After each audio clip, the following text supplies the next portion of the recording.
Sekarang ni kita nak tengok diorang nak buat mask clearance. Okey, mask clearance ni akan berlaku bila kita masuk dalam air, kita akan ada fogging tau. Dan kita punya mask ni akan ada fogging. So, macam mana kita nak buat mask clearance, kita kena masukkan air dan kita kena hembuskan. Dia ada banyak cara. Pertama kita masukkan, kita boleh buka, kita boleh hembus. Ataupun kita tekan, kita hembus. Kita tengokkan teknik dia masukkan air.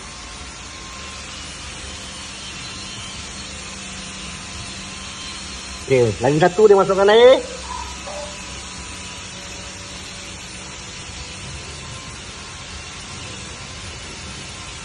Bila dia dah buat mask clearance tu, baru dia punya mata akan penjelasan akan lebih jelas.